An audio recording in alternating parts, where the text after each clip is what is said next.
como manter o pensamento positivo e não deixar que as dificuldades durante a pandemia nos enlouqueçam. A gente trouxe aqui para o estúdio a psicóloga Rebeca Andrade e é com ela o nosso bate-papo do dia. Boa tarde, bem-vinda, Rebeca. Muito obrigada, agradeço pelo convite de estar aqui hoje com vocês. Bom, vamos dar um pouco de injeção de ânimo nesse pessoal. O que é o pensamento positivo, basicamente? Bom, o pensamento positivo não está interligado só a eu colocar coisas na minha cabeça como se fosse obrigatoriamente uma necessidade de ser feito porque é o padrão certo a ser colocado. Como se diria, não é porque eu tenho que pensar positivo que esses pensamentos positivos vão vir na minha cabeça. Se eu não estou tão legal comigo mesmo, basicamente eu vou ter umas reações ao contrário disso. Então tem que ser o pensamento positivo. O pensamento positivo a gente pode também levar para a questão de que é ver o lado bom das coisas? Sim, ver o lado bom das coisas. Eu tenho esse negócio comigo. Às vezes a coisa, assim, é um problemão, mas eu fico tentando achar algo de bom, de positivo naquela história, Sim. naquela situação. É difícil a gente, às vezes, ver esse lado positivo quando a gente está passando por algo ruim. Sim. Mas é aí que está. A gente nunca aprende se a gente não tem um tropeço, não é verdade? Então, a gente precisa entender o que aquilo ali está querendo me ensinar. Como que eu vou enxergar algo diferente daquilo? Então, eu preciso ter uma postura menos rígida diante disso, eu tenho que ser mais criativa, eu tenho que ser mais espontânea, pegar leve comigo para que eu consiga realmente enxergar a situação como ela realmente é. Nesse momento, o que é melhor? Saber de tudo ou evitar saber das notícias? É importante a gente saber. Porque a gente está vendo, tem gente que está tão revoltado que já desliga tudo e não quer olhar nem no celular, né? Chega mensagem, eu tenho uma amiga que assim, ela recebe mensagem, ela já pergunta: o que é isso? Ela nem olhou, ela não viu o vídeo, ela quer saber o conteúdo antes de abrir, porque ela está apavorada. Sim, olha, é importante a gente estar sempre atentos a tudo que está acontecendo no mundo, até para ninguém nos pegar desprevenidas. Só que é importante eu saber a quantidade de informações que eu vou estar colocando dentro de mim. Porque se eu coloco só informações negativas o tempo inteiro e eu ser uma pessoa totalmente ansiosa, vai me gerar mais ansiedade. Eu estou me alimentando daquilo.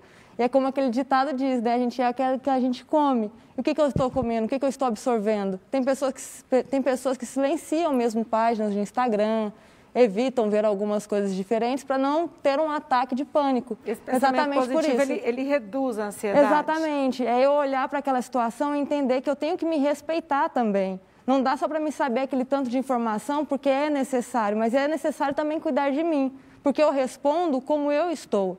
Então, se eu estou mal, eu vou responder de uma forma negativa essas notícias ruins que estão o tempo inteiro ali, né? Sempre renovando, o aumento está aí, né? Escancarado dos casos. Então, a gente tem que se cuidar diante disso. Nesse momento, a internet tem ajudado mais ou tem mais atrapalhado as pessoas? Depende. Tem pessoas que estão se renovando através da internet, né? Utilizando a internet de uma forma positiva, como entretenimento, está trazendo novidades.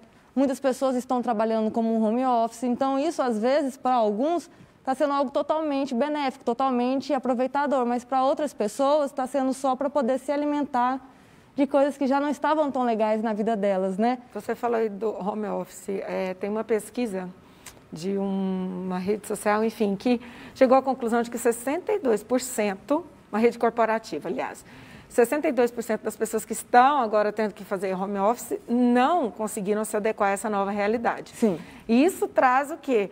Aquela sensação de ansiedade e medo de perder o emprego também, porque você não está conseguindo conciliar. Qual a orientação para essas pessoas? Porque está tendo que fazer uma coisa que não se adaptou, não consegue, e aí vem o medo que atrapalha tudo, né? Geralmente é o nosso medo que impede a gente de conseguir fazer algo. Ele toma conta da gente e a gente acaba descontrolando tudo aquilo ali que estava consideravelmente normal, familiarizado para nós, e a gente acaba cedendo para aquele medo. Isso torna tudo mais desesperador, né? O que eu posso falar para essas pessoas é para elas se atentarem nas possibilidades delas. Porque se eu for pensar que todo mundo também está passando por essa dificuldade, mas cada um na sua individualidade, cada um na sua própria dificuldade, eu vou entender que essa cobrança não pode ser só minha. Então, eu tenho que me culpar menos diante disso. Não é eu que sou incapaz, mas aquela situação realmente é difícil. Eu tenho que reconhecer o fato dela ser difícil para me poder criar novas respostas diante disso, não ficar ali criando um medo maior. Pode falar. A gente se comparar é uma coisa complicada Sim. também, porque às vezes eu estou tendo que fazer um trabalho em home office, o colega faz super bem e eu fico me comparando. Poxa, ela está se desenvolvendo super bem e eu estou travada. A comparação também é uma coisa que dificulta a gente ter pensamento positivo, né? E essa comparação já é meio que uma crença, né? Sempre a gente é criado escutando, né? O vizinho é assim, o primo é assim. E a gente começa a olhar as pessoas que são diferentes da gente, com algum padrão de beleza, com algum padrão de fala diferenciado, e a gente começa a se questionar, será que eu sou bom o suficiente? Porque olha só, essa pessoa ali está atraindo pessoas ao lado dela e eu não estou atraindo ninguém. Mas acaba que eu, diante desse pensamento negativo, sou aquela pessoa reclusa. Ao invés de eu me abrir para poder mostrar o quanto eu sou legal também, eu já acho que o outro vai ser melhor do que eu e eu me afasto de uma situação que poderia me favorecer. Gente, eu acredito muito que o pensamento positivo ele tem um poder assim fenomenal. Eu Sim. sou otimista assim total. O otimismo, esse pensamento positivo, ele chega a fazer transformações físicas, Com além certeza. da psicológica, porque eu acredito demais que a psicológica já tem... Mas chega assim, a ter interferência no físico, vamos dizer, a gente está vivendo esse momento de pandemia, essa preocupação de melhorar a imunidade. Esse pensamento positivo, ele pode ajudar a gente a ficar mais forte, inclusive nesse sentido, com a saúde melhor e encarar melhor, Com certeza. no caso, essa questão do coronavírus. A gente vai dar realmente uma nova resposta para a nossa vida. Porque se eu estou pensando positivamente sobre aquela situação, eu vou conseguir encontrar meios, possibilidades para lidar comigo mesmo e com aquilo que está acontecendo. Ou seja, eu vou estar fortalecendo a minha base e mesmo que possa acontecer diversos imprevistos na minha vida, eu vou estar mais forte para lidar com aquele imprevisto. Mesmo que naquele momento eu não tenha a resposta para lidar com aquilo. Eu vou simplesmente conseguir me controlar de uma forma melhor, porque eu vou estar olhando para aquela situação não como uma situação que vai me derrubar, que vai me jogar no chão e vai falar que eu não sou capaz. E para o caso, por exemplo, de uma pessoa que já esteja acometida aí pela Covid, já está doente, como esse pensamento positivo, entrar com esse otimismo nesse momento, para sair dessa situação, enfim, dá para melhorar também essa condição da saúde da pessoa? Eu vou dar um exemplo, eu até falei que uma vez, a minha irmã teve a Covid bem no começo, assim, em março, e ela disse que o pior para ela era o medo. Assim, dormir e não acordar, porque a gente escuta falar que às vezes tem pneumonia silenciosa, isso. Os sintomas, no geral, estavam sintomas leves, mas ela disse que ela chegou a procurar ajuda psicológica porque ela falou que ficou tão paralisada com o medo, né? Tipo, vou dormir, será que eu vou acordar? Sim. Então, assim, como esse pensamento pode ajudar nessa recuperação? Como fazer isso? Primeiro, a gente tem que buscar entender o que está acontecendo ao meu redor. Porque se eu não entender o que está acontecendo ao meu redor no presente, focar no presente, colocar meu pensamento aqui, por exemplo, nesse momento eu estou voltada a você, conversando com você. Então, se eu me coloco nessa situação doente, que eu estou aqui em um lugar que eu estou segura, que eu estou sendo tratada, que isso realmente vai ser necessário para mim, eu vou conseguir responder de uma forma melhor. Porque o que acontece? Os nossos pensamentos, eles estão voltados a ser pensamentos mais acelerados, porque uma parte do nosso cérebro responde de uma forma mais rápida para os lados dos sentimentos, para os lados das emoções. Então, não tem como eu pensar de uma forma racional. Então, vai estar ali o tempo inteiro trabalhando de uma forma mais rápida com isso.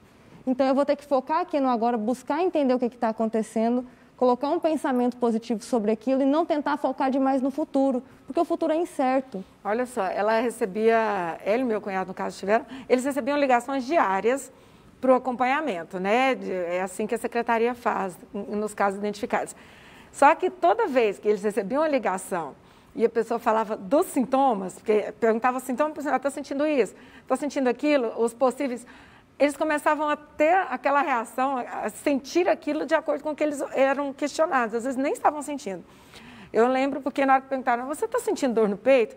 Ela disse que na hora ela ficou assim, nossa, parece que eu tô, porque assim, você Ficou fica, sintomático. o tanto que o pensamento é forte, você fica sugestionado, não fica? Sim. O que a gente não trabalha na nossa cabeça vai voltar no nosso corpo de uma forma física, de uma forma sintomática, como uma enxaqueca, como uma gastrite.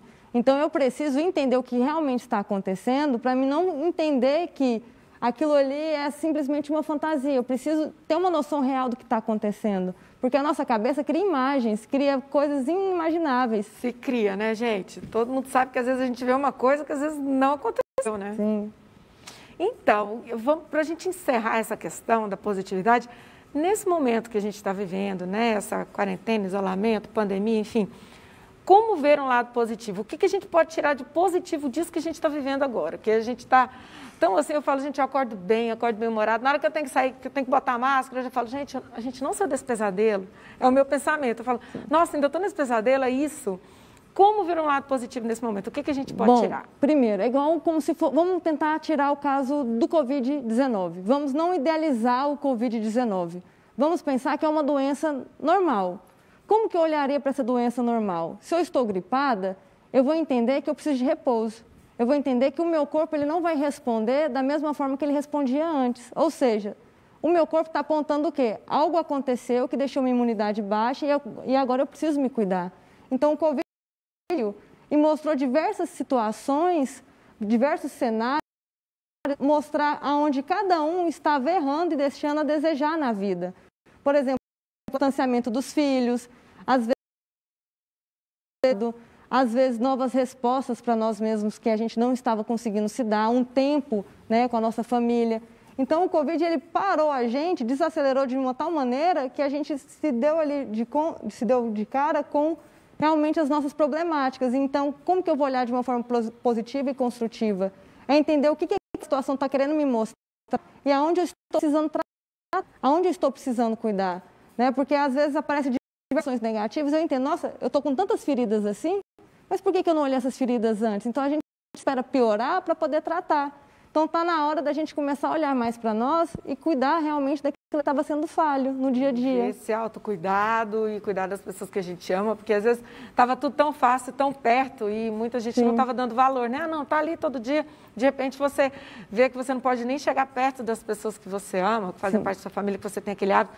Isso provoca uma dor física, né? Então, eu posso te dar um exemplo só de pensamentos? Sim. Vamos imaginar você e os telespectadores que eu vou falar para vocês não pensarem talvez nesse anel. Tem um anel aqui na minha mão. E vou ficar falando para você assim, não pense nesse anel. Olha, esse anel é dourado, esse anel é um pouco grosso, mas eu vou te falar para você não pensar nele. Então, agora eu coloquei ele no meu dedo, mas você não pode pensar nele, você não pode pensar que eu estou mexendo nele. Você conseguiu não pensar nele? Não tem como. É a única coisa que eu consigo ver na minha frente. Exatamente. Mas deixa eu te fazer uma pergunta. O que você pensa sobre você? Aí leva você a várias reflexões, não leva? Nossa, a gente viaja lá no fantástico mundo de Bob. E agora que eu te fiz essa pergunta, você consegue? Não. Ou seja, agora eu não preciso do anel. É possível mudar os nossos pensamentos. É uma chavezinha que a gente tem ali, então. Só tem que saber como trabalhar, exatamente. Ativar ou desativar. A gente tem que colocar nossa energia maior sobre algo que seja importante naquele momento a ser feito. Não quer dizer que meu anel deixou de existir. Ou seja, o Covid-19 não deixou de existir, ele está ali. Só que nesse momento eu decidi olhar para quê? Quem eu sou? O que eu preciso tratar? Então, deixa eu me desacelerar, deixa eu cuidar de mim para conseguir cuidar do mundo. Porque a gente tem mania de querer abraçar o mundo, né? Tem. E a gente acaba não se abraçando diante disso. Então, é pegar leve, para não ter aquela sensação de culpa mesmo, né? Verdade. Rebeca, eu agradeço muito a sua participação aqui. Muito obrigada. Sinto o meu abraço virtual. Obrigada. Um ótimo fim de semana. Obrigada, viu?